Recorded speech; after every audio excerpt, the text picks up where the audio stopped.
identified around these politicized moments. And already we have a couple of questions in the Q&A that are asking around specifically this question of identity.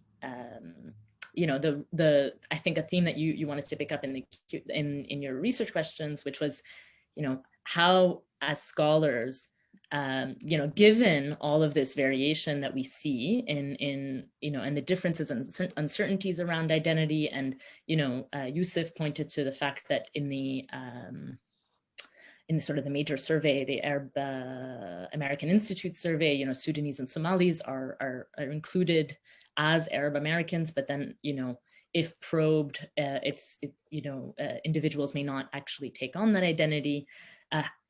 You know, what are the limits for us as scholars in imposing that identity when we're, you know, doing this research? Sort of what are the tensions inherent in that process of sort of needing to identify a population to study it, but recognizing that that identity that we're imposing. Someone asked, you know, is this just something inherent to the study of identity, right? Is this something that in the question was asked, is this an approach that also, or a challenge that also figures in the study of German Americans, for example, you know, as much as it does for Arab Americans? Or is there something, you know, Yusuf was getting at this a little bit, also the potentially the religious aspect being an important distinction specifically in the Arab American context. And we have another question by Negwa that says, maybe we can speak more about field work. And I'm guessing what she's referring to is more, you know, kind of qualitative approaches of how people define Arab Americans. And I think, Claudia, you were getting at this in your last part of your presentation, right? The sort of multiplicity and the way in which actually they resisted this notion of being Arab and American, but recognizing it as one holistic identity. But I'm sure you also had participants who didn't necessarily feel that way. And also, you know, the question that you already brought up at the beginning of your presentation, which is, you know, there's already a problem of selecting in, right? Who opts in to do the research? So potentially there are participants who are, you know, who the Arab American Institute might be considering as Arabs, but who in qualitative research, once you're recruiting, might not even, because of their self-identity, might not even opt in to be research participants in a project that defines itself as researching Arab Americans. So I don't know if you two can talk about the sort of tension there in terms of scholarly approaches and trying to recruit participants, and also recognizing the multiplicity and difficulty of sort of defining that category. Yusuf, do you want to? I mean, I can just jump in real quick and just address Costin's question. Thank you very much for that question, by the way. And interesting note, which, you know, there's no reason that, especially if you don't live inside the United States, that you would know this. And I would imagine the vast majority of Americans don't know this either, but the largest ancestry group in the United States are German Americans. And so they have come to symbolize or be associated as the kind of archetypal mainline assimilationist group, right? The reason that you don't know that they are the largest ancestry group is because they're so much part of the mainstream now, right? And so when we're talking about issues of identity, certainly we have to think about, you know, context and historical context, not just contemporary context as well. And so, for example, if we're studying, you know, German Americans, I would probably ask, you know, what is it that would actually bring your German identity to the fore? Because the default is that it's not actually a meaningful indicator of your political and social, you know, attitudes and experiences. Conversely, for Arab Americans, my question would be, what would cause your Arab identity to be, you know, put on the back seat, right? Because clearly it's a very salient feature in many individuals' kind of day-to-day existence, you know, how they go through the world. So that's, you know, a kind of clear distinction that I would draw between those two groups. But more broadly as to how we identify Arab Americans, I mean, my my personal take on it, and we can certainly have debates on this, but it's self-identity. Like it just, you can't do anything else, right? Now you can talk about ancestry, right? So we can have a Minna category and talk about let's study folks with Minna ancestry. And you have to be mindful, though, that you're going to have Persians and you're going to have Turks in that sample as well, right? Then we can ask, okay, how about those who identify as Middle Eastern?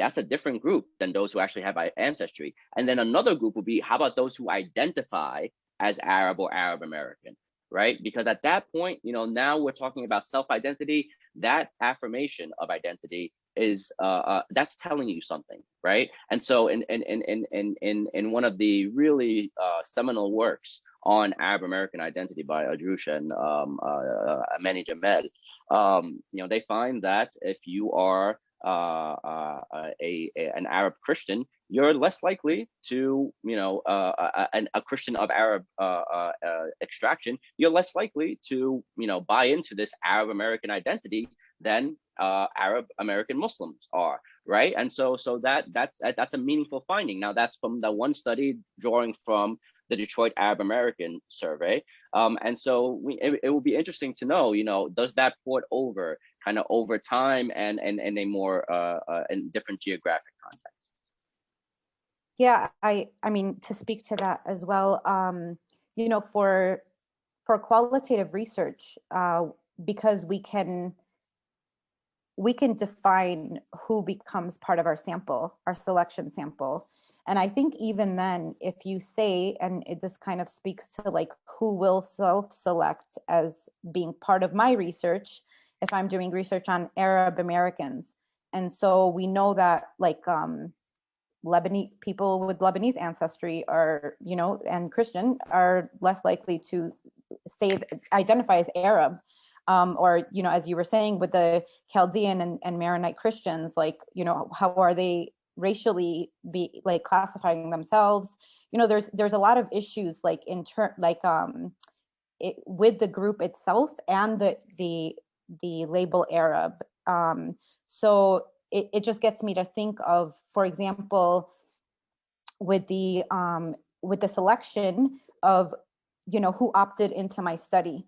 I had far more, there was far more people who were just immediately interested that were Muslim Arab American than Christian Arab American. Now, I don't know exactly why, but we can gauge at why, considering the patterns that we see from what you're kind of echoing is that,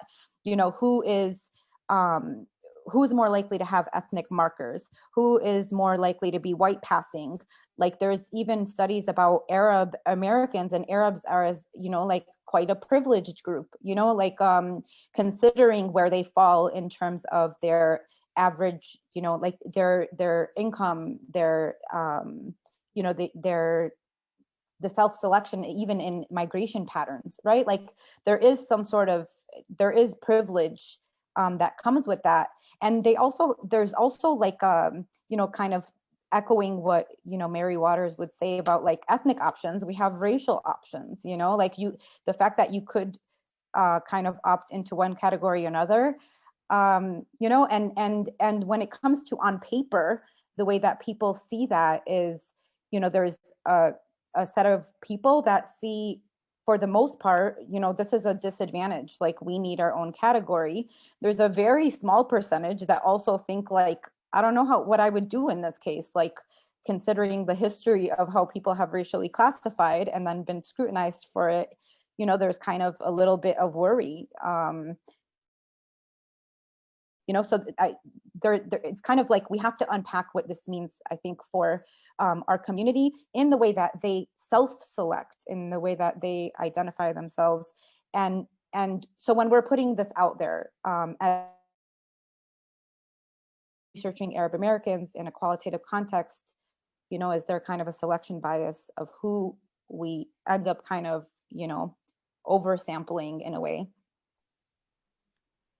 Yeah, absolutely. That's very, very insightful. I think I mean, personally, I think there's my understanding from both of you is that there's also probably something to be said about, the expectation of surveillance and also the post 9/11 moment for probably also explaining some of these shifts. I wonder, it's too bad that we don't have better data on this. It would be really interesting to understand also how this changed over time. Yusuf talked about the temporal limitations, right? We can sort of have conjectures about what created or potentially, but because we don't have the data to look at this pre 9/11, it's or at least we, not as much. It's more difficult, but there's been a boom in historical work on Arab Americans. I feel, at least in the last little while, between Stacey Farenthold and Amy. So there's some really interesting historical work coming out that hopefully will be able to help us think about these questions as well. We have two